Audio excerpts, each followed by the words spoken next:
నమస్తే, welcome to city news. రాష్ట్ర పారిశ్రామిక ప్రగతికి ఊతమిచ్చేలా భారీ పెట్టుబడులను ఆకర్షించే దిశగా ఆంధ్రప్రదేశ్ ప్రభుత్వం కీలక నిర్ణయం తీసుకుంది. ముఖ్యమంత్రి చంద్రబాబు నాయుడు అధ్యక్షతన నేడు అమరావతి సచివాలయంలో రాష్ట్ర కేబినెట్ సమావేశమైంది. ఈ భేటీలో సుమారు 2.01 లక్షల కోట్ల విలువైన 25 పారిశ్రామిక ప్రాజెక్టులకు ఆమోదముద్ర వేశారు. ఈ ప్రాజెక్టుల ద్వారా రాష్ట్ర వ్యాప్తంగా 39,067 మందికి ఉపాధి అవకాశాలు లభిస్తాయని అంచనా. ముఖ్యమంత్రి నారా చంద్రబాబు నాయుడు అధ్యక్షతన కేబినెట్ సమావేశం జరుగుతోంది. పశ్చిమాసియాలో నెలకొన్న పరిస్థితుల నేపథ్యంలో పొదుపు చర్యలు పాటించాలని ప్రధాని మోదీ పిలుపునిచ్చిన నేపథ్యంలో అందుకు సంబంధించిన అంశాలపై ఈ కేబినెట్ భేటీలో చర్చించినట్లు సమాచారం. పొదుపు చర్యలపై మంత్రులతో పాటు అధికారులకు ఈ సమావేశంలో సీఎం కీలక సూచనలు చేశారు. అలాగే రాష్ట్ర ప్రభుత్వ ఉద్యోగులు వర్క్ ఫ్రం హోం పై చర్చ జరిపారు. 17వ SIPB ఆమోదించిన పలు అంశాలపై చర్చించి ఆమోదం తెలిపినట్లు సమాచారం. మొత్తం 25 ప్రాజెక్టులకు చెందిన 2,01,023 కోట్ల పెట్టుబడులను కూడా ఈ కేబినెట్ లో ఆమోదించినట్లు తెలుస్తోంది. విశాఖపట్నంలో 1,00,000 కోట్లతో రిలయన్స్ డేటా సెంటర్ ఏర్పాటుకు ఈ భేటీలో గ్రీన్ సిగ్నల్ ఇచ్చారు. అలాగే సత్యసాయి జిల్లాలో 51,000 కోట్ల రూపాయలతో సోలార్ పవర్ ప్లాంట్, కడపలో 12,000 కోట్లతో Adani hydro energy pumped storage project, తిరుపతిలో 2,500 కోట్లతో రాయల్ ఎన్ఫీల్డ్ మోటార్ సైకిల్ తయారీ పరిశ్రమతో పాటు పలు కీలక సంస్థలకు భూ కేటాయింపులను ఈ కేబినెట్ సమావేశంలో ఆమోదం తెలపనున్నారు. ముఖ్యమంత్రి చంద్రబాబు, ఉప ముఖ్యమంత్రి పవన్ కళ్యాణ్ పొదుపు మంత్రాన్ని పాటిస్తున్నారు. ఇంధన వాడకాన్ని తగ్గించాలంటూ ప్రధాని నరేంద్ర మోదీ ఇచ్చిన పిలుపునకు స్పందిస్తూ తమ కాన్వాయ్లలో వాహనాల సంఖ్యను 50% తగ్గించుకోవాలని కీలక నిర్ణయం తీసుకున్నారు.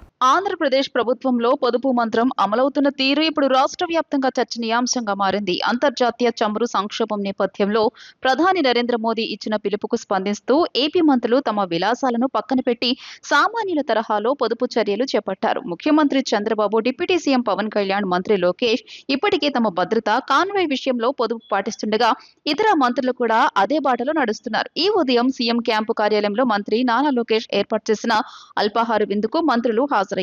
ఈ సందర్భంగా మంత్రులు నిమ్మల రామానాయుడు, అనిత, గుమ్మడి సంధ్యారాణి, సవిత, కొల్లు రవీంద్ర, పార్థసారథి, మండిపల్లి రాంప్రసాద్ రెడ్డి, డోలా, శ్రీ బాల వీరాంజనేయ స్వామి, పయ్యావుల కేశవ్ తదితరులు ఎస్కార్ట్ వాహనాలను పక్కన పెట్టి కేవలం ఒక్కో వాహనంలోనే సీఎం కార్యాలయానికి చేరుకున్నారు. తన సొంత నియోజకవర్గం పిఠాపురంలో 10th టాపర్లకు డిప్యూటీ సీఎం పవన్ కళ్యాణ్ భరోసా కల్పించారు. ప్రభుత్వ పాఠశాలలో 580కి పైగా మార్కులు వచ్చిన విద్యార్థులకు ఉచితంగా ఉన్నత విద్య అందించనున్నారు. నియోజకవర్గ వ్యాప్తంగా 31 మంది టాపర్లను గుర్తించారు. పవన్ చొరవతో పలు విద్యా సంస్థలు ముందుకొచ్చాయి. విద్యార్థుల ఆసక్తికి తగిన విధంగా ఆయా కళాశాలల్లో కోర్సులు ఎంపిక చేసుకునేందుకు అవకాశం కల్పించారు. పిఠాపురం నియోజకవర్గాన్ని కేవలం రాజకీయంగానే కాకుండా విద్యా, సామాజిక రంగాల్లో ఒక రోల్ మోడల్ గా తీర్చిదిద్దేందుకు ఉప ముఖ్యమంత్రి పవన్ కళ్యాణ్ అడుగులు వేస్తున్నారు. 10వ తరగతి ఫలితాల్లో అద్భుత ప్రతిభ కనబరిచిన నియోజకవర్గ విద్యార్థులపై ఆయన వరాల జల్లు కురిపించారు. ప్రభుత్వ పాఠశాలల్లో చదువుతూ 580 కంటే ఎక్కువ మార్కులు సాధించిన 31 మంది విద్యార్థులకు వారి ఇష్టానుసారం ఉన్నత విద్యను ఉచితంగా అందించేలా పవన్ కళ్యాణ్ బాధ్యత తీసుకున్నారు. ఈ పథకం కింద ఎంపికైన 31 మంది విద్యార్థులలో ఒకరు 598 మార్కులతో రాష్ట్ర స్థాయిలోనే అగ్రస్థానంలో నిలిచారు. కేవలం సీట్లు ఇప్పించడమే కాకుండా విద్యార్థులు వారి తల్లిదండ్రులతో మాట్లాడి వారికి ఏ కోర్సుపై ఆసక్తి ఉంది, ఏ కళాశాలలో చేరాలనుకుంటున్నారు అనే విషయాలను అడిగి తెలుసుకున్నారు. వారి అభిష్టం మేరకే ప్రముఖ విద్యా సంస్థల్లో ఉచిత అడ్మిషన్లు కల్పించారు. పవన్ కళ్యాణ్ పిలుపునకు స్పందించి పిఠాపురం విద్యార్థులకు ఉచిత విద్య అందించేందుకు ముందుకు వచ్చిన విద్యా సంస్థల యాజమాన్యాలకు ఆయన ప్రత్యేక కృతజ్ఞతలు తెలియజేశారు. పవన్ కళ్యాణ్ ఇప్పటికే మానవత్వాన్ని చాటుకుంటూ తల్లిదండ్రులు లేని భగవంతుని పిల్లలకు తన నెలవారీ జీతం నుంచి 5,000 చొప్పున ఆర్థిక సాయం అందిస్తున్నారు. ఈ సాయం పొందుతున్న వారిలో 7 విద్యార్థులు 10వ తరగతిలో అద్భుత మార్కులు సాధించి టాపర్లుగా నిలిచారు. ఆర్థిక ఇబ్బందుల వల్ల ఏ ఒక్క ప్రతిభావంతుడైన విద్యార్థి చదువుకు దూరం కాకూడదనే ఉద్దేశంతో పవన్ కళ్యాణ్ ఈ కార్యాచరణను సిద్ధం చేశారు. తన తల్లిని దూషించాడన్న కోపంతో మీసాల కుమార్ను నాపరాయితో కొట్టి హత్య చేసిన పంది ప్రసాద్తో పాటు సాక్ష్యాలను దాచిపెట్టేందుకు సహకరించిన మరో 2ని అజిత్ సింగ్ నగర్ పోలీసులు అరెస్టు చేశారు. మద్యం మత్తులో జరిగిన ఈ గొడవ అనంతరం నిందితులు రక్తపు మార్కులున్న బట్టలను దాచి ఆటోను కడిగి సాక్ష్యాలను చెరిపేసే ప్రయత్నం చేశారు. పోలీస్ కమిషనర్ రాజశేఖర బాబు ఆదేశాలతో రంగంలోకి దిగిన ప్రత్యేక బృందాలు సాంకేతిక పరిజ్ఞానంతో నిందితులను 24 గంటల్లోపే పట్టుకుని కోర్టులో హాజరుపరిచారు. విజయవాడలోని అజిత్ సింగ్ నగర్ పోలీస్ స్టేషన్ పరిధిలో జరిగిన యువకుడి హత్య కేసును పోలీసులు 24 గంటల్లో ఛేదించి ముగ్గురు నిందితులను అరెస్ట్ చేశారు. న్యూ ఆర్ఆర్పేటకు చెందిన పంది ప్రసాద్, మిండల యేసు, గద్దల ప్రశాంత్ కుమార్లను పోలీసులు అదుపులోకి తీసుకున్నారు. పోలీసుల కథనం ప్రకారం విజయవాడ రామనగర్ కాలనీకి చెందిన మీసాల కుమార్ మద్యం అలవాటు వల్ల భార్యతో గొడవపడి ఈ నెల 11న తన స్నేహితుడైన పంది ప్రసాద్ వద్దకు వెళ్లాడు. మరుసటి రోజు సాయంత్రం ప్రసాద్ తల్లి గురించి కుమార్ అనుచితంగా మాట్లాడడంతో ఇద్దరి మధ్య గొడవ జరిగింది. ఆ విషయాన్ని మనసులో పెట్టుకున్న ప్రసాద్ అదే రోజు రాత్రి మద్యం మత్తులో కుమార్ తలపై నాపరాయితో బలంగా కొట్టాడు. తీవ్ర రక్తస్రావం కావడంతో కుమార్ అక్కడికక్కడే ప్రాణాలు కోల్పోయాడు. హత్య అనంతరం ప్రసాద్ తన ఆటోలో జక్కంపూడి కాలనీలోని మిండల యేసు ఇంటికి వెళ్లాడు. అక్కడ ఉన్న యేసు, ప్రశాంత్ కుమార్లకు విషయం చెప్పగా ముగ్గురు కలిసి సాక్ష్యాలను తుడిచేసే ప్రయత్నం చేశారు. రక్తపు మరకలు ఉన్న బట్టలను దాచిపెట్టి ఆటోని నీళ్లతో కడిగేశారు. సమాచారం అందుకున్న అజిత్ సింగ్ నగర్ పోలీసులు వెంటనే రంగంలోకి దిగారు. పోలీస్ కమిషనర్ రాజశేఖర్ బాబు ఆదేశాల మేరకు additional DCP Ramakrishna, ACP Satyanandam పర్యవేక్షణలో సిఐ దాడి చంద్రశేఖర్ బృందం సాంకేతిక పరిజ్ఞానంతో నిందితులను గుర్తించి పట్టుకున్నారు. నిందితులను కోర్టులో హాజరుపరచనున్నట్లు పోలీసులు తెలియజేశారు. ఈరోజు సింగనగర్ పోలీస్ స్టేషన్లో ఈ ప్రెస్ మీట్ ఏర్పాటు చేయడం జరిగింది. గత రాత్రి కేజీఎఫ్ అపార్ట్మెంట్స్ బ్లాక్ నెంబర్ 15 వద్ద ఒక మర్డర్ జరిగింది. దీంట్లో ఏంటంటే ఈ డిసీజ్డ్ మేసాల్ కుమార్ అన్న ఇతను మన కృష్ణలంక ఏరియాలో ఉంటూ పెయింటింగ్ వర్క్స్ చేసుకుంటాడు. ఇతనికి మ్యారేజ్ అయింది. భార్యతో గొడవపడి 2 రోజుల నుంచి వీడు ఫ్రెండ్ మరియు బాబాయ్ వరుస అవుతాడు. వీడు పంది ప్రసాద్ అని వీళ్ళ ఇంటికి వచ్చి ఉంటున్నాడు. నిన్న మార్నింగ్ నుంచి కూడా వీళ్ళిద్దరూ మద్యం తాగుతూ ఉండగా మధ్యలో వీళ్ళ తల్లిని, ఎవరైతే పంది ప్రసాద్ ఉన్నాడో మృతుడు తల్లిని ఇతను అసభ్యంగా మాట్లాడాడని చెప్పి ఇతన్ని అంతమొందించాలని చెప్పి అతని మీద కక్ష పెంచుకుని రాత్రి సుమారు 11 గంటల సమయంలో తన ఇంటి దగ్గరే అపార్ట్మెంట్ కింద ఇతన్ని నాపరాయితోటిని మరి బీరు బాటిల్తోటిని కొట్టడం జరిగింది. ఇతను స్పాట్లోనే చనిపోయాడు. వెంటనే సమాచారం వచ్చిన వెంటనే మన సిఏ గారు సిబ్బంది అంతా కూడా వెళ్ళి సీసీ ఫుటేజ్ తర్వాత అక్కడ ఉన్న వాళ్ళందరినీ కూడా విచారించి నైట్ ఇతను ఎవరైనా తెలుసుకుని కేసు రిజిస్టర్ చేసి ముద్దాయిల్ని 24 గంటల లోపలనే మనం అరెస్ట్ చేయడం జరిగింది. రేపు ఉదయం వీళ్ళని కోర్టులో ప్రవేశపెడతాం. దీంట్లో ఈ ఎవరైతే పంది ప్రసాద్ ఉన్నాడో ఈ పంది ప్రసాద్ ఈ మర్డర్ జరిగిన తర్వాత వైఎస్ఆర్ కాలనీలో ఉన్న తన స్నేహితులైన మెండల యేసు మరియు ప్రశాంత్ కుమార్ వద్దకు వెళ్ళి ఈ జరిగింది చెప్తే వాళ్ళు ఈ బ్లడ్ స్టెయిన్స్, రక్తం మరకలు ఉన్న బట్టలని వాళ్ళు దీంట్లో ఒక సంచిలో పెట్టి ఈ మెండల యేసు అనేవాడు తన బట్టలో ఈ పంది ప్రసాద్కి వేసుకోమని చెప్పి ఇచ్చాడు. అలాగే ఈ ఆటోలో కూడా రక్తం ఉంటే ఆ రక్తాన్ని కూడా వీళ్ళు కట్టడం జరిగింది. దీని మీద మన సిపి గారి ఉత్తర్వుల ప్రకారము నేను మన సత్యానందం ఆధ్వర్యంలో మన దాడి చంద్రశేఖర్ సిఏ గారు ఈ ముద్దాయిల్ని పంది ప్రసాద్, మెండల యేసు, గద్దల ప్రశాంత్ కుమార్ ఈ ముగ్గురిని కూడా అదుపులో తీసుకోవడం జరిగింది. విజయవాడ సెంట్రల్ నియోజకవర్గం రూపురేఖలు మార్చే దిశగా అత్యంత వేగవంతంగా అభివృద్ధి పనులు చేపడుతున్నట్లు ప్రభుత్వ విప్ శాసనసభ్యులు బొండా ఉమామహేశ్వరరావు తెలిపారు. గత 23 నెలల్లో సుమారు 300 కోట్ల వ్యయంతో వివిధ అభివృద్ధి కార్యక్రమాలను చేపట్టామని ఆయన వివరించారు. ముఖ్యంగా గన్నవరం వైపు విస్తరిస్తున్న కాలనీల్లో మౌలిక సదుపాయాల కల్పనపై ప్రత్యేక దృష్టి సారించినట్లు పేర్కొన్నారు. విజయవాడ సెంట్రల్ నియోజకవర్గం రూపురేఖలు మార్చే దిశగా అత్యంత వేగవంతంగా అభివృద్ధి పనులు చేపడుతున్నట్లు ప్రభుత్వ విప్ శాసనసభ్యులు బోండా ఉమామహేశ్వరరావు తెలియజేశారు. 1వ డివిజన్లోని ఎస్ఎల్వి గ్రాండ్ అసోసియేషన్ ఆధ్వర్యంలో ఏర్పాటు చేసిన కమ్యూనిటీ సమావేశంలో ఆయన ముఖ్య అతిథిగా పాల్గొన్నారు. ఈ సందర్భంగా స్థానిక ప్రజలు, అసోసియేషన్ సభ్యులతో కలిసి ఆ ప్రాంతంలో జరుగుతున్న అభివృద్ధి పనులపై ఆయన చర్చించారు. గత 5 సంవత్సరాల కాలంలో సెంట్రల్ నియోజకవర్గం అభివృద్ధికి దూరమైందని, గతంలో ఆగిపోయిన ప్రతి పనిని పునరుద్ధరించి నియోజకవర్గానికి పూర్వ వైభవం తీసుకువస్తానని ఉమామహేశ్వరరావు హామీ ఇచ్చారు.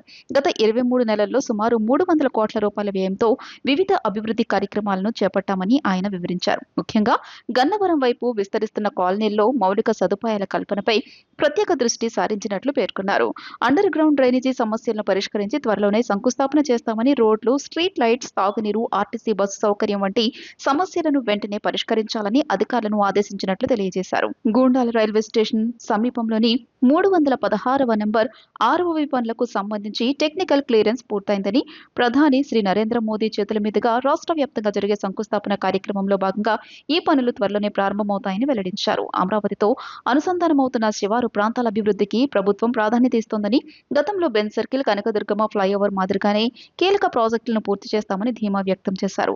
అధికారం అనేది మాకు అలంకారం కాదు, అది ఒక బాధ్యత అని పేర్కొంటూ ప్రజల సమస్యల పరిష్కారమే తన ప్రథమ ప్రాధాన్యత అని బోండా ఉమా స్పష్టం చేశారు. 24లో ప్రజల సహకారంతో ఈ నియోజకవర్గ శాసనసభ్యుడిగా ఎన్నికైనాక ఎక్కడికక్కడ పనులన్నింటిని కూడా పూర్తి పూర్వ వైభోగం తీసుకొచ్చి ఇప్పటికీ ఈ 23 నెలల్లో దాదాపు 330 కోట్ల రూపాయలతో అభివృద్ధి కార్యక్రమాలని తీసుకొచ్చాం. దాంట్లో ఈ 1వ డివిజన్లో ఈ ప్రాంతం చాలా ముఖ్యమైనటువంటి ప్రాంతం. ఎందుకంటే ఇక్కడ 2014 నుంచి వేగంగా అభివృద్ధి చెందుతూ ఉంది. ఇక్కడ ముఖ్యంగా ఎస్ఎల్వి గ్రాండ్ అపార్ట్మెంట్స్, దాదాపు ఈ ప్రాంతంలో ఇండివిజువల్ హౌసులు కానీ అపార్ట్మెంట్లు కానీ ఈ రెండు వైపులా, అంటే రోడ్డుకు అవతల వైపు గన్నవరం నియోజకవర్గం వచ్చిన దాదాపు 3000 అపార్ట్మెంట్లు ఆయన కడతాం. కానీ దానివల్ల ఇది ఒక పెద్ద మినీ సిటీ లాగా, ఎక్స్పాన్షన్ సిటీ బాగా రెడీ అవుతూ ఉంది. దీంట్లో మౌలిక సదుపాయాలు చాలా వరకు పెండింగ్ ఉన్నాయి. ఆ మౌలిక సదుపాయాలన్నింటిని కూడా ఒక్కొక్కటి క్లియర్ తీసుకుంటూ వచ్చాం. మెయిన్ అండర్ గ్రౌండ్ డ్రైనేజీ అనేది గతంలో ఆగిపోతే నేను శాసనసభ్యుడు అయినాక మళ్ళీ ఇమ్మీడియట్గా దాన్ని శంకుస్థాపన చేసాం. దాంట్లో చిన్న చిన్న సమస్యలు వచ్చినాయి, ఆ సమస్యలన్నింటిని కూడా పరిష్కరించాం. అలాగే రోడ్లు కొంచెం ఒక సగంగా ఉన్నాయి, వాటిని కూడా పూర్తి చేసాం. అట్లాగే ఇక్కడ వెనకాల 316 నున్న మన గుండదల రైల్వే స్టేషన్ దగ్గర ఉన్నటువంటి ఆర్ఓబి పనుల్ని మేము అధికారంలోకి వచ్చినాకే శాంక్షన్ చేయించి దాన్ని టెండర్స్ అన్నీ కంప్లీట్ చేసి టెక్నికల్ క్లియరెన్స్లు అన్నీ కూడా చేసి దాన్ని రెడీ చేసాం. యాక్చువల్గా అది ఇవాళ ఉదయం శంకుస్థాపన చేయాల్సిన అని అనుకున్నాం. పార్లమెంట్ సభ్యులు కేసీఆర్, శివనాథ్ చిన్ని కానీ నేను కానీ అందరం కూడా ఫిక్స్ చేసుకున్న తర్వాత రైల్వే బోర్డు నుంచి మెసేజ్ వచ్చింది. PM నరేంద్ర మోడీ గారు చేతుల మీదుగా ఇక్కడ ఉన్నటువంటి స్టేట్లో ఉన్నాయి, మిగతా స్టేట్స్లో ఉన్నాయి ఆర్ఓబీలన్నీ శంకుస్థాపన ఒకే రోజు రైల్వే బోర్డు పెట్టుకుంది. కాబట్టి అందుకని 1 వీక్ డిలే అవుతుంది.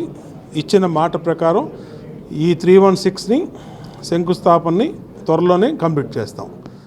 రాష్ట్రాన్ని ఆర్థికంగా మరింత పటిష్టపరిచేందుకు వ్యవస్థలో సామర్థ్య పెంపు జరగాలని, ఇందుకు చర్యలు తీసుకోవాలని అధికారులకు ముఖ్యమంత్రి నారా చంద్రబాబు నాయుడు సూచించారు. చారిత్రక డేటాపై ఎక్కువ ఆధారపడటం వల్ల విధాన నిర్ణయాలు తీసుకోవడంలో ఆలస్యం జరుగుతోందని చెప్పారు. ఈ నేపథ్యంలో రాష్ట్ర ఆర్థిక వృద్ధిని ప్రతి నెల, ప్రతి జిల్లాలో, ప్రతి మండలంలో ట్రాక్ చేయగలిగేలా వ్యవస్థను తీర్చిదిద్దాలని సీఎం స్పష్టం చేశారు. రాష్ట్రాన్ని ఆర్థికంగా మరింత పటిష్టపరిచేందుకు వ్యవస్థలో సామర్థ్య పెంపు జరగాలని, ఇందుకు చర్యలు తీసుకోవాలని అధికారులకు ముఖ్యమంత్రి నారా చంద్రబాబు నాయుడు సూచించారు. 15% వృద్ధి సాధించడం ద్వారా స్వర్ణాంధ్ర 2047 లక్ష్యాలను చేరుకోగలమని, ఇందుకు వేగంగా గణాంకాలను సేకరించాల్సి ఉంటుందన్నారు. ఇందుకోసం రాష్ట్ర స్థాయి నుంచి మండల స్థాయి వరకు సిబ్బందికి 8 నెలల పాటు శిక్షణ ఇవ్వాలని సీఎం ఆదేశించారు. జీఎస్డీపీ అంచనాలను సంప్రదాయ విధానంలో కాకుండా రియల్ టైం మానిటరింగ్ ద్వారా రూపొందించేలా శిక్షణ అందించాలన్నారు. సచివాలయంలో ప్రణాళికా శాఖపై సమీక్ష నిర్వహించిన ముఖ్యమంత్రి త్వరలోనే పూర్తి స్థాయిలో డేటా డ్రివెన్ గవర్నెన్స్ కు శ్రీకారం చుడతామన్నారు. సమీక్షలో జీఎస్డీపీ కెపాసిటీ బిల్డింగ్, AI ఆధారిత ఆర్థిక విశ్లేషణ, రాష్ట్ర వ్యాప్తంగా నిర్వహించనున్న ప్రధాన సర్వేలు, జిల్లా మండల స్థాయి అధికారులకు శిక్షణ, KPIల ఆడిటింగ్, అనుసంధానం వంటి అంశాలపై అధికారులతో సీఎం చర్చించారు. ప్రస్తుతం రాష్ట్ర జీఎస్డీపీ అంచనాలు 3 నెలలకు ఏడాది కాలానికి రూపొందిస్తున్నారని, దీంతో ఆర్థిక స్థితిగతులపై తక్షణ అవగాహన సాధ్యం కావడం లేదని సీఎం అభిప్రాయపడ్డారు. చారిత్రక డేటాపై ఎక్కువ ఆధారపడటం వల్ల విధాన నిర్ణయాలు తీసుకోవడంలో ఆలస్యం జరుగుతోందని చెప్పారు. ఈ నేపథ్యంలో రాష్ట్ర ఆర్థిక వృద్ధిని ప్రతి నెల, ప్రతి జిల్లాలో, ప్రతి మండలంలో ట్రాక్ చేయగలిగేలా వ్యవస్థను తీర్చిదిద్దాలని సీఎం స్పష్టం చేశారు. ఇందుకోసం జీఎస్డీపీ విధానాన్ని అర్థం చేసుకునేలా, అంచనాలు వేగంగా రూపొందించేలా అధికారులకు, ఉద్యోగులకు శిక్షణ ఇవ్వాలన్నారు. మొత్తం 5 జోన్లు 28 జిల్లాలు 175 నియోజకవర్గాలను కవర్ చేస్తూ 3 నెలల పాటు కెపాసిటీ బిల్డింగ్ కార్యక్రమాన్ని చేపట్టాలన్నారు. రాష్ట్ర స్థాయి వర్క్ షాప్లు, జోనల్ జిల్లా స్థాయి శిక్షణ కార్యక్రమాలు, నియోజకవర్గ స్థాయి మాస్టర్ ట్రైనర్ల తయారీపై దృష్టి పెట్టాలని స్పష్టం చేశారు. ప్రతి నియోజకవర్గం నుంచి 3 అధికారులకు ప్రత్యేక శిక్షణ ఇవ్వాలన్నారు. మరోవైపు వ్యవసాయం, పరిశ్రమలు, సేవా రంగాల్లో AI ఆధారిత ఆర్థిక విశ్లేషణ వ్యవస్థలను అభివృద్ధి చేస్తున్నట్లు ముఖ్యమంత్రికి అధికారులు వివరించారు. ప్రస్తుతం ట్రాక్ చేయని సూచికలను గుర్తించాలని ఈ సందర్భంగా ముఖ్యమంత్రి సూచించారు. తిరుపతిని అంతర్జాతీయ పర్యాటక కేంద్రంగా తీర్చిదిద్దడమే ప్రభుత్వ లక్ష్యమని రాష్ట్ర పర్యాటక శాఖ మంత్రి కందుల దుర్గేష్ పేర్కొన్నారు. తిరుపతి పరిసర ప్రాంతాలను కలుపుతూ కొత్తగా టూరిజం సర్క్యూట్స్ ఏర్పాటు చేయాలని అధికారులను ఆదేశించారు. కేంద్ర ప్రభుత్వ ప్రాజెక్టులను గడువులోగా పూర్తి చేయాలని, పెండింగ్లో ఉన్న ప్రతిపాదనల్ని త్వరితగతిన పట్టాలెక్కించాలని మంత్రి అధికారులను కోరారు. తిరుపతిని అంతర్జాతీయ పర్యాటక కేంద్రంగా తీర్చిదిద్దడమే ప్రభుత్వ లక్ష్యమని రాష్ట్ర పర్యాటక శాఖ మంత్రి కందుల దుర్గేష్ పేర్కొన్నారు. తిరుపతిలో చిత్తూరు, తిరుపతి, అన్నమయ్య, నెల్లూరు జిల్లాల పర్యాటక ప్రాజెక్టులపై అధికారులతో ఆయన ఉన్నత స్థాయి సమీక్ష నిర్వహించారు. ఈ సందర్భంగా ఆయన మాట్లాడుతూ పర్యాటక రంగాన్ని బలోపేతం చేసేందుకు ప్రతి 3 నెలలకోసారి సమీక్షలు నిర్వహిస్తామని, పనులు నిర్లక్ష్యం వహిస్తే కఠిన చర్యలు తప్పవని హెచ్చరించారు. తిరుపతి పరిసర ప్రాంతాలను కలుపుతూ కొత్తగా టూరిజం సర్క్యూట్స్ ఏర్పాటు చేయాలని అధికారులను ఆదేశించారు. అన్నమయ్య జిల్లాను పర్యాటక రంగం ద్వారా ఆర్థికంగా అభివృద్ధి చేయడమే లక్ష్యమని చెప్పారు. నెల్లూరు జిల్లా మైపాడు బీచ్ కు అంతర్జాతీయ బ్లూ ఫ్లాగ్ గుర్తింపు తెచ్చేందుకు కృషి చేస్తామన్నారు. జూలైలో అక్కడ బీచ్ ఫెస్టివల్ నిర్వహించాలని, అలాగే హార్సిలీ హిల్స్ ఫెస్టివల్ కు కూడా ఏర్పాట్లు చేయాలని సూచించారు. నెల్లూరు తీరంలో అంతర్జాతీయ స్థాయి స్టార్ హోటళ్లు, రిసార్ట్లు ఏర్పాటుకు చర్యలు తీసుకుంటున్నట్లు తెలిపారు. పర్యాటక ప్రాంతాల్లో పరిశుభ్రత, పర్యాటకుల భద్రతకు ప్రాధాన్యత ఇవ్వాలని మంత్రి ఆదేశించారు. పర్యాటక ఆస్తుల నిర్వహణలో నిబంధనలు ఉల్లంఘించే వారికి నోటీసులు జారీ చేయాలని స్పష్టం చేశారు. ఉండవల్లిలో బలవంతంగా భూములు లాక్కోవాలని ప్రభుత్వం చూస్తోందని రైతు సంఘం రాష్ట్ర ఉపాధ్యక్షులు జొన్న శివశంకరరావు ఆరోపించారు. తమకు రాజధానితో సంబంధం లేదని, బఫర్ జోన్ ఎత్తేసి తమ భూములకు ఇతర గ్రామాల కంటే ఎక్కువ పరిహారం చెల్లించాలని డిమాండ్ చేశారు. ప్రభుత్వం తమ మొండి వైఖరి వీడి రైతులతో చర్చలు జరిపి న్యాయం చేయాలని కోరారు. ఉండవల్లిలో బలవంతంగా భూములు లాక్కోవాలని ప్రభుత్వం చూస్తోందని రైతు సంఘం రాష్ట్ర ఉపాధ్యక్షులు జొన్న శివశంకరరావు ఆరోపించారు. ముఖ్యంగా N1 రోడ్డు పేరుతో భూములు ఇవ్వని చోట కూడా మార్కింగ్ చేయడం, రోడ్లు వేయడంపై రైతులు మండిపడుతున్నారని అన్నారు. ఉండవల్లిలో ఏర్పాటు చేసిన విలేకరుల సమావేశంలో ఆయన మాట్లాడుతూ విజయవాడకు ఆనుకుని ఉన్నప్పటికీ ఉండవల్లిలో భూముల ధరలు పడిపోయాయని, అభివృద్ధి చెందని మందడం, పెనుమాక వంటి ప్రాంతాల్లో రేట్లు పెరగడంపై రైతులు అసంతృప్తి వ్యక్తం చేశారు. ఉండవల్లిలో భవన నిర్మాణాలకు అనుమతులు ఇవ్వకపోవడం కూడా ధరల తగ్గుదలకు కారణమని వారు పేర్కొన్నారు. సీడ్ యాక్సెస్ రోడ్డు కోసం గతంలో 60 మీటర్లు అన్న ప్రభుత్వం ఇప్పుడు అదనంగా 15 మీటర్ల బఫర్ జోన్ పేరుతో భూములు సేకరించడం అన్యాయమని ఈశ్వర్రెడ్డి తదితర నేతలు విమర్శించారు. దీనివల్ల సుమారు 250 ఎకరాల భూమి నష్టపోయే అవకాశం ఉందని ఆందోళన వ్యక్తం చేశారు. రైతులకు ఇచ్చిన హామీలను ప్రభుత్వం తుంగలో దొక్కిందని, చిన్న చిన్న పనులను కూడా పట్టించుకోవడం లేదని సిపిఎం నేత రవి విమర్శించారు. రైతుల అభిప్రాయాలను గౌరవించకుండా బెదిరింపులకు దిగడం చట్టవిరుద్ధమని ఆయన పేర్కొన్నారు. ఈ గ్రామం ప్రారంభంలోనే అమూల్యమైన రాజధానికి కావలసిన సకల సదుపాయాలతో రూపుదిద్దాల్సిన ఈ ప్రాంతం మొత్తం కూడా రోడ్లు, డ్రైనేజీ, కొండవీటి వాగు, అదేవిధంగా seed access road, L1 zone రోడ్లు, U1 zone, green field, buffer field పేరు మొత్తం కూడా ఏంటంటే ఉండవల్లి గ్రామం మొత్తం కూడా గ్రామ కంటకంలో పాత గ్రామం. అదేవిధంగా 2014కు ముందు ఉండవల్లి సెంటర్లో కొంత గ్రామం తప్ప మిగతా మొత్తం కూడా ఏంటంటే ల్యాండ్ పూలింగ్ కింద ఇవాళ ప్రభుత్వం ప్రకటించటం, దాన్ని తీసేయాలని చెప్పేసి 2016 నుంచి ఇప్పుడు దాకా అనేక దఫాలుగా పెద్ద ఎత్తున ఆందోళన రైతు సంఘాలు, అదేవిధంగా వామపక్ష పార్టీలు, కమ్యూనిస్ట్ పార్టీ, మార్క్సిస్టు, ఇతర రాజకీయ పక్షాలు అన్నీ కూడా ఏంటంటే పెద్ద ఎత్తున ఆందోళన చేసిన క్రమం. ఈ క్రమంలో పెండింగ్లో ఉన్న ఈ పరిస్థితులలో ఏది ఏమైనా ఉండవల్లి గ్రామంలో ఉన్న రైతుల మొత్తం భూములు కూడా స్వాధీనం చేసుకోవాలని చెప్పేసి ఒక సుబుద్ధితో ఈ ప్రాంతాన్ని మొత్తం కూడా ఏంటంటే ల్యాండ్ అక్విజిషన్ నోటిఫికేషన్ ఇప్పుడు రోడ్ల పేరు మీద కానీ, అదేవిధంగా సీడ్ యాక్సెస్ రోడ్ల పేరు మీద ఇవ్వటం జరిగింది. వాస్తవంగా ఇక్కడ రైతులు అభివృద్ధికి నిరోధకం కాదు, అభివృద్ధికి దోహదం చేసేవాళ్ళు ఈ గ్రామాన్ని సస్యశ్యామలం చేసుకోవాలి, బంగారు బాటలో పయనించాలని చెప్పేసి అభిప్రాయంతో ఇక్కడ రైతాంగం మొత్తం కూడా ఉన్నది. సిపిఎం పార్టీగా డిమాండ్ చేస్తూ ఉంది. ఉండవల్లి ప్రాంతంలో సీడ్ యాక్సెస్ రోడ్డు కోసం రైతులతో సిఆర్డీ అధికారులు చర్చించి రోడ్డుకి ఇస్తామని రైతులు అంగీకరించిన తర్వాత ఏమైతే హామీలు ఇచ్చారో ఆ హామీలని కట్టుబడి వాళ్ళు అమలు జరపాలి. హామీలకి ఈరోజు హామీలని పక్కన పెట్టి మరలా వేరేగా ప్రకటిస్తూ ఉన్నారు. ఇవాళ ఎన్సీసీ నెగోషియేట్ దీని ప్రకారం అమల్లో ఉంది.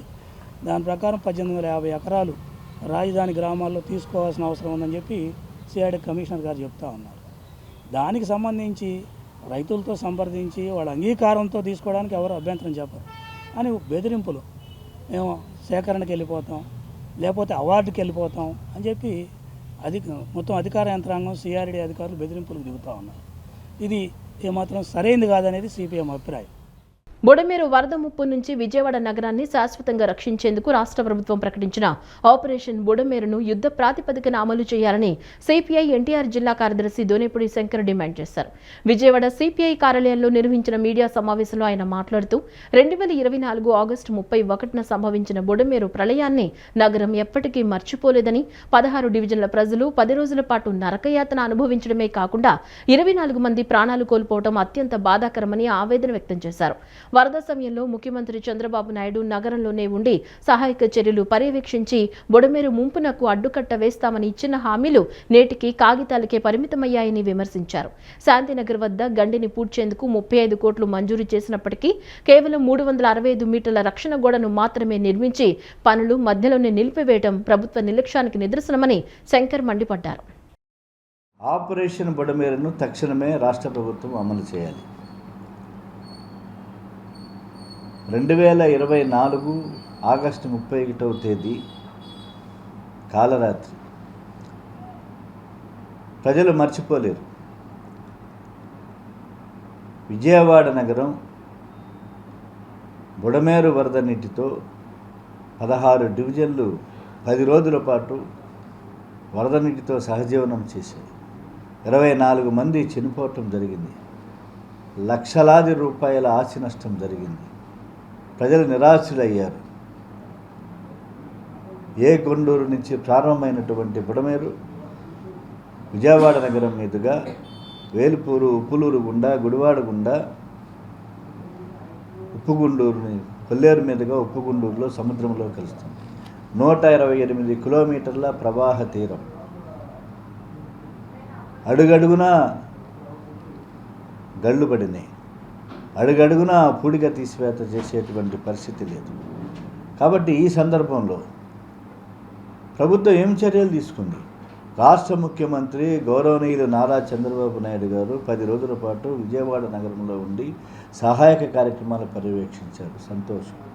తర్వాత ఏమిటి? ఆ రోజున వారు స్పందించి బాధా పరితప్త హృదయంతో ఆపరేషన్ బుడమేరుని అమలు చేస్తాం, విజయవాడ దుఃఖదాయనిగా పేరుగాంచిన బుడమేరు దాన్ని అడ్డుకట్ట వేస్తామని చెప్పేసి వాగ్దానం చేశారు. కానీ ఈనాటి వరకు దానిపైన ఏమైనా ఇసుమంతైనా ప్రయత్నం చేశారా అని చెప్పేసి నేను అడుగుతున్నాను. భవిష్యత్ అంతా ఎలక్ట్రిక్ వాహనాలదేనని మంత్రి వాసంశెట్టి సుభాష్ పేర్కొన్నారు.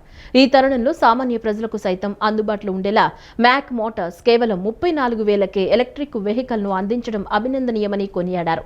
ఈ వాహనాలకు రిజిస్ట్రేషన్ అవసరం లేకపోవడం మరో వెసులుబాటని ఆయన పేర్కొన్నారు. పెరుగుతున్న కాలుష్యాన్ని అరికట్టడంతో పాటు సామాన్యులకు రవాణా భారాన్ని తగ్గించడమే లక్ష్యంగా ఆటోనగర్లో నూతనంగా ఏర్పాటు చేసిన మ్యాక్ మోటార్స్ షోరూంను రాష్ట్ర కార్మిక శాఖ మంత్రి వాసంశెట్టి సుభాష్ ప్రారంభించారు. Mac Motors managing director Nikhil Kumar ఆధ్వర్యంలో ఏర్పాటు చేసిన ఈ షోరూం ఆంధ్రప్రదేశ్లోని కంపెనీ యొక్క మొట్టమొదటి అవుట్లెట్ కావడం విశేషం. ఈ సందర్భంగా మంత్రి సుభాష్ మాట్లాడుతూ భవిష్యత్ అంతా ఎలక్ట్రిక్ వాహనాలదేనని, ఈ తరుణంలో సామాన్య ప్రజలకు సైతం అందుబాటులో ఉండేలా కేవలం 34,000 రూపాయలకే ఎలక్ట్రిక్ వాహనాలను అందించడం అభినందనీయమని కొనియాడారు. మధ్యలో డీలర్ల ప్రమేయం లేకుండా నేరుగా తయారీదారులే కస్టమర్లకు విక్రయించడం వల్ల ధరలు అందుబాటులో ఉన్నాయని, ఈ వాహనాలకు రిజిస్ట్రేషన్ అవసరం లేకపోవడం మరో వెసులుబాటు అని ఆయన పేర్కొన్నారు. Mac Motors MD Nikhil Kumar మాట్లాడుతూ ఇప్పటికే తెలంగాణలో 4 అవుట్లెట్లతో విజయవంతంగా నడుస్తున్న తమ సంస్థ ఇప్పుడు ఏపీలోకి అడుగుపెట్టిందని తెలియజేశారు. కస్టమర్ల అవసరాలకు అనుగుణంగా 34,000 రూపాయల నుండి 61,000 రూపాయల వరకు వివిధ మోడళ్లు అందుబాటులో ఉన్నాయని వివరించారు. బ్యాటరీ విభాగంలో గ్రాఫిన్ బ్యాటరీపై 1 ఏడాది, లిథియం అయాన్ బ్యాటరీపై 2 ఏళ్ల వారంటీ అందిస్తున్నామని, నాణ్యత విషయంలో ఎక్కడా రాజీ పడకుండా మార్కెట్లోకి ఈ వాహనాలను తీసుకొచ్చామని ఆయన వెల్లడించారు. ఈ కార్యక్రమంలో సంస్థ ప్రతినిధులు, స్థానిక నేతలు పాల్గొన్నారు. ముందుగా Mac company manufacture cum sales అధినేత నిఖిల్ కుమార్ గారికి నా హృదయపూర్వక శుభాకాంక్షలు తెలియజేస్తూ ఉన్నాను. ఒక కొత్త వరవడితో ఇటు పొల్యూషన్ కానీ భవిష్యత్తులో ఈ డీజిల్ వాడకాలు అవి కూడా ఈ తగ్గి ఎలక్ట్రానిక్ వెహికల్స్ అన్నీ కూడా మరి రాజ్యం వెళ్తున్న ఈ తరుణంలో అందరూ ఎలక్ట్రికల్ వెహికల్స్ వైపు చూసే ఈ తరుణంలో మరి నిఖిల్ కుమార్ గారు పేదవాళ్ళకి సైతం ఈ యొక్క వెహికల్స్ అందుబాటులో ఉండాలనే కృతనిశ్చయంతో మరి ఈ రోజున కేవలం 34,000 రూపాయలకే ఇలాంటి వెహికల్ని అందజేయటం, అదేవిధంగా డైరెక్ట్ మ్యానుఫ్యాక్చరర్ టు కస్టమర్, అంటే మధ్యలో డీలర్స్ ఎవరు లేకుండా, మళ్ళీ డీలర్స్ని పెడితే ఆ భారం మళ్ళీ కస్టమర్ మీద పడకూడదు, నామమాత్రమైన రేటుకే ఈ వెహికల్ని మరి కస్టమర్కి అందజేయాలనే ముఖ్య ఉద్దేశంతో ఒక వినూత్నమైన ఒరవడిని తీసుకుని వచ్చారు. ఇటు డీలర్స్ ఎవరో లేకుండా మ్యానుఫ్యాక్చరర్ ఈయనే, సేల్స్ కూడా స్వయంగా ఈయనే చేయటం, డీలర్షిప్ ఎవరికి ఇవ్వకుండా మరి ఇలాంటి వినూత్నమైన ఆలోచనని మరి కేవలం పేద ప్రజల్ని అందుబాటులోకి తీసుకురావాలి, ఎలక్ట్రికల్ వెహికల్ తీసుకురావాలని కేవలం 34,000 రూపాయలకి, పైగా రిజిస్ట్రేషన్ కూడా అవసరం లేని వెహికల్ తయారు చేసి మరి ప్రజలకి 34,000కి అందిస్తున్న నిఖిల్ కుమార్ గారికి నా ధన్యవాదాలు తెలియజేసుకుంటూ మరి ఈ అవకాశాన్ని ప్రజలందరూ ఉపయోగించుకోవాలని చెప్పి, పేద ప్రజలందరూ ఉపయోగించుకోవాలని మనస్ఫూర్తిగా కోరుకుంటాం. కంపెనీ ఓన్డ్ షోరూమ్ అండి ఇది. చెర్లపల్లిలో కంపెనీ ఉంటుంది. కంపెనీ టు కస్టమర్, మధ్యలో డీలర్ డిస్ట్రిబ్యూటర్ ఎలాంటిది కూడా లేకుండా డిస్ట్రిబ్యూటర్ ప్రైస్కి కస్టమర్కి ఇవ్వాలనేది కాన్సెప్ట్ అండి. ఆ మోడల్లోనే వర్క్ చేస్తున్నాం. ఇప్పటికి తెలంగాణలో 4 అవుట్లెట్స్ ఉన్నాయి. ఏపీలో ఇది ఫస్ట్ అవుట్లెట్ అండి. కస్టమర్స్ నుంచి బెటర్ రెస్పాన్స్ వస్తుంది. ఆల్మోస్ట్ ఇంకా ఎక్స్పాన్షన్ చేయడానికి ఈ ఇయర్లో ట్రై చేస్తున్నామండి. Thank you. మా దగ్గర మోడల్స్ వచ్చేసరికి 34,000 నుండి 61,000 వరకు ఉంటుందండి.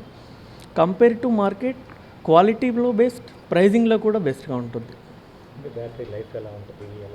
దీంట్లో 2 మోడల్స్ బ్యాటరీస్ ఆఫర్ చేస్తున్నాము. One is graphene battery 1 year warranty, second వచ్చేసి లిథియం-అయాన్లో 2 years వారంటీ ఉంటుంది. విజయవాడలో మే 17న నిర్వహించనున్న డప్పుల దరువు భారీ ప్రదర్శన వాల్ పోస్టర్ను ఎన్టీఆర్ జిల్లా బీజేపీ కార్యాలయంలో ఆవిష్కరించారు.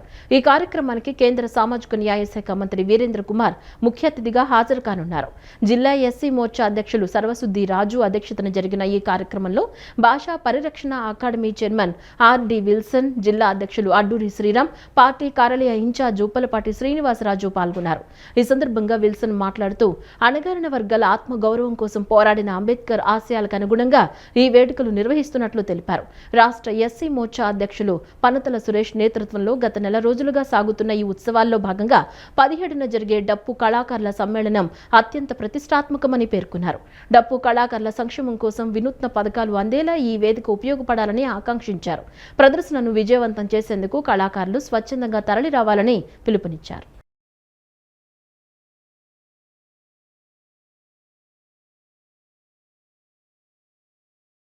మానవాళి హక్కుల కోసం, దేశంలో అణగారిన వర్గాల ఆత్మగౌరవం కోసం, వారు మనుషులుగా జీవించే హక్కు కోసం ఏదైతే డాక్టర్ బాబాసాహెబ్ అంబేద్కర్ తన జీవితం అంతా దారబోసి ఈరోజు భారతదేశంలో దళితులు, బలహీన వర్గాలు, ఇతర వర్గాల హక్కుల కోసం ఆయన అయితే రాజ్యాంగం రాశారో ఆ రాజ్యాంగాన్ని పరిరక్షించుకునే క్రమంలో మన గుండె చేసి ఆ డప్పు కార్యక్రమాన్ని రాష్ట్ర వ్యాప్తంగా తీసుకెళ్లారు సోదరుడు పనతల సురేష్ గారు. మరి ఆంధ్రప్రదేశ్ మొత్తం కూడా వినిపించారు. ఈ నేపథ్యంలోనే మరి రేపు 17వ తారీఖు విజయవాడలో ఒక 10,000 డప్పులతో ఒక పెద్ద కార్యక్రమాన్ని తీసుకుని వస్తున్నారు. ఆ కార్యక్రమం విజయవంతం చేయడానికి కేంద్ర మంత్రులు కూడా ఇక్కడికి తీసుకొస్తున్నారు, కేంద్ర నాయకత్వాన్ని కూడా. కానీ ఇది ఒక గొప్ప కార్యక్రమం. ఇది దళితుల ప్రతిష్టను పెంచి అదేవిధంగా వాళ్ళ హక్కులు మరోసారి నిర్ణయించే ఒక పెద్ద కార్యక్రమం. ఈ కార్యక్రమాన్ని విజయవంతం చేయడానికి మరి అందరూ మమ్మల్ని శక్తి మేరకు కృషి చేయాల్సిందిగా విజ్ఞప్తి చేస్తున్నాం. అదే సమయంలో దళితులు రాబోయే రోజుల్లో రాజ్యాధికార దిశగా వాళ్ళకి హక్కులు రావాలన్నా, వారికి మరిన్ని అవకాశాలు రావాలన్నా ఇది ఒక వేదిక. మరి ఇక రాబోయే రోజుల్లో ఏదైతే చట్టసభల్లో మరింత అవకాశాలు రావాలన్నా, లేకపోతే ఇతర రంగాల్లో అవకాశాలు రావాలన్నా సంఘటిత శక్తిగా దళితులు మారాల్సిన అవసరం ఉంది. ఆ మార్పుకి ఈ కార్యక్రమం, ఈ డప్పు కార్యక్రమం అనేది ఒక వేదిక అవుతుంది. అదేవిధంగా డప్పు కళాకారుల జీవన ప్రమాణాలు పెరగడం కోసం, వాళ్ళ జీవితం మరింత ఉన్నతంగా సాగడం కోసం ఈ కార్యక్రమం కూడా ఒక వేదిక అవుతుందని నేను భావిస్తున్నాను. ఈ కార్యక్రమం నిర్వహిస్తున్న నిర్వాహకులందరికీ కూడా నేను అభినందనలు. ఈ వార్తలు ఇంతటితో సమాప్తం. నమస్కారం.